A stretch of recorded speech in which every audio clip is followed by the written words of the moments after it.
ke soal yang saya kira antum sangat kenal, yaitu yang disebut generasi milenial. Kalau saya ini kan orang sering nyebut generasi kolonial gitu. Nah Generasi penjajah, Ustaz, ya.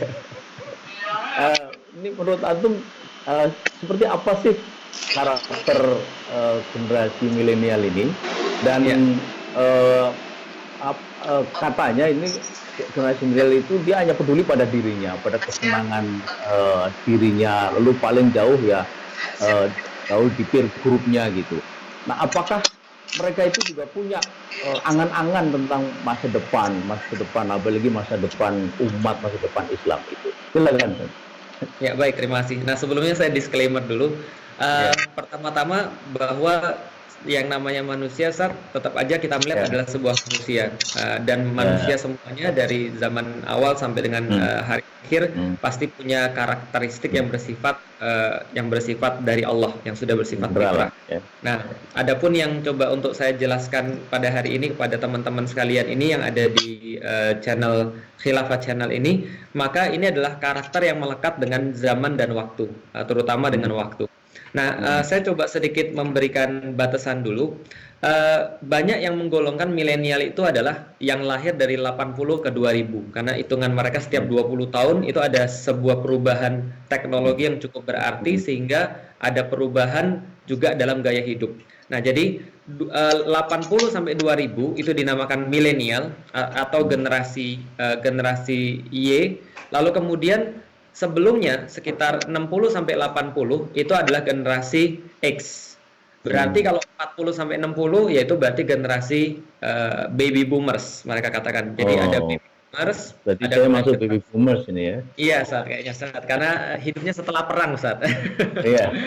Setelah perang orang mulai bisa Ah, untuk hidup nyaman, mereka mau mau punya anak dan segala macamnya, baru kemudian muncul baby boomers. Muncul hmm, anak-anak sangat banyak sekali karena hasil tekanan perang dunia ya, kedua pada saat itu. Nah, ya. jadi kalau yang kita bahasnya adalah generasi milenial 80 sampai 2000. Ada yang Hmm, menggolongkan lagi ada late millennials, ada early millennials.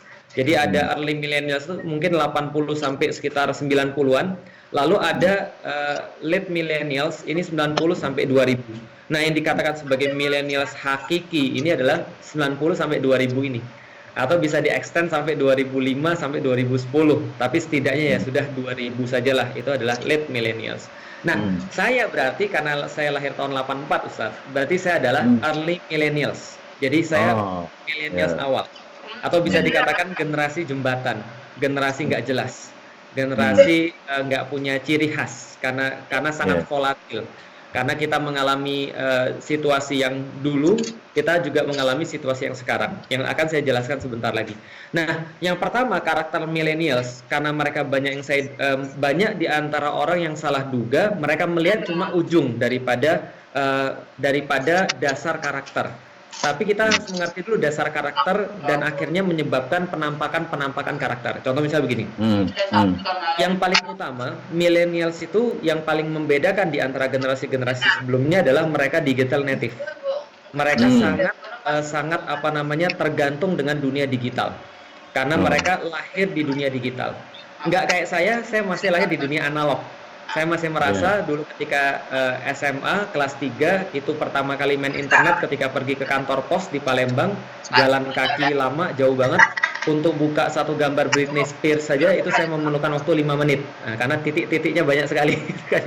Nah, itu adalah dulu ketika di zaman saya. Jadi saya analog menuju kepada digital. Tapi anak-anak milenial itu digital native. Mereka lahir di dunia digital dan mereka nggak ngerti bagaimana cara hidup di dunia analog. Contoh, Hmm, mereka nggak ngerti bagaimana cara untuk menghafalkan nomor telepon kayak kita. Mereka nggak ya. ngerti gimana caranya berjanji lalu kemudian menepati tanpa pakai WhatsApp, tanpa pakai SMS dan seterusnya. Zaman dulu kita main bola ya, kapan? Pekan depan. Jam berapa? Jam 8. Ya sudah, kita ingat Hmm, sampai hmm, kemudian hari H. Tapi zaman sekarang 5 menit sebelumnya itu bisa dibatalin gara-gara sakit perut. Ini adalah hmm, anak milenial. Nah, sehingga kalau misalnya kita salah mengamati indikasinya, salah satu hmm, indikasi bahwa digital native ini adalah pemalas, hmm, Ustaz. Mereka hmm, adalah apa namanya monitor, orang monitor. Jadi hmm, mereka lebih hmm, nyaman di depan monitor, ya. mereka lebih aktif di depan monitor, galaknya Hmm, ketika di belakang layar. Tapi ketika hmm, langsung mereka takut. Tapi Hmm. sebenarnya bukan sebuah kenegatifan atau kepositifan, tapi sekedar karakter. Karena Tapi mereka mereka mikirin masa depan juga nggak? sangat mikirin masa depan, Ustaz. Nah, Cuman bedanya adalah yang mereka pikirin masa depan tuh nanti tergantung dengan karakteristik yang lain. Nah, cuman efeknya nanti ketika dilihat mereka kayaknya pemalas. Dan mereka punya penyakit baru zaman sekarang, mager, Ustaz. mager Namanya itu ya, mager, malas iya, gerak. mager. Mereka punya penyakit baru namanya techneck. Jadi mereka seringkali begini kan, ngeliatin HP lalu kemudian nunduk. Nah, ini penyakitnya begitu. Akhirnya mereka punya penyakit banyak soalan tulang. Mereka punya penyakit leher, mereka punya penyakit pinggang karena mereka hidupnya di depan teknologi.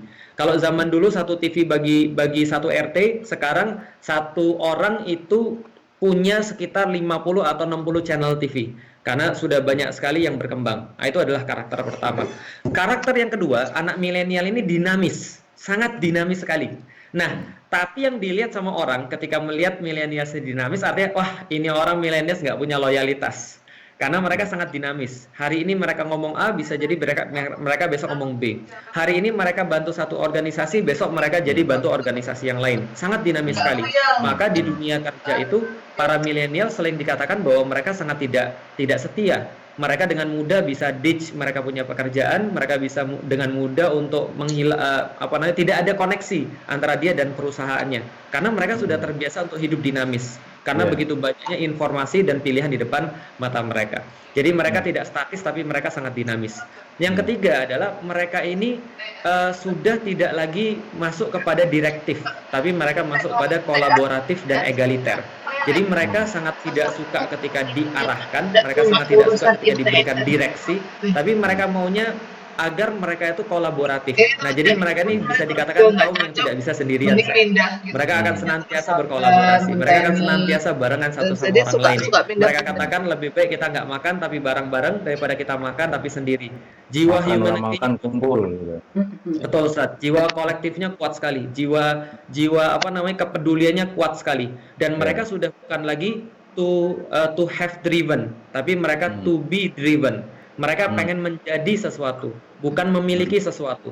Maka zaman sekarang tidak perlu punya mobil untuk bisa menikmati mobil, tidak perlu punya perusahaan untuk bisa menikmati perusahaan, tidak perlu untuk jalan-jalan untuk menikmati jalan-jalan. Walaupun milenial sekarang sangat hobi jalan-jalan sebagai bentuk daripada dinamisnya mereka. Nah, yang terakhir karakter daripada anak-anak milenial ini adalah anak-anak milenial ini mereka, nah ini berkaitan dengan pertanyaan Ustadz, apakah mereka peduli tentang masa depan? Karena mereka ini adalah orang-orang yang kolaboratif dan mereka itu adalah orang-orang yang to be driven, maka mereka sangat tidak suka dengan permasalahan-permasalahan yang tidak humble. Maka mereka anti terhadap politik, tapi politik praktis. Dan mereka peduli dalam politik, dalam hal yang lain. Buktinya apa? Buktinya kita lihat sekarang, partisipasi politik di Indonesia termasuk meningkat sekali di kalangan milenial. Makanya ini menjadi rebutan besar.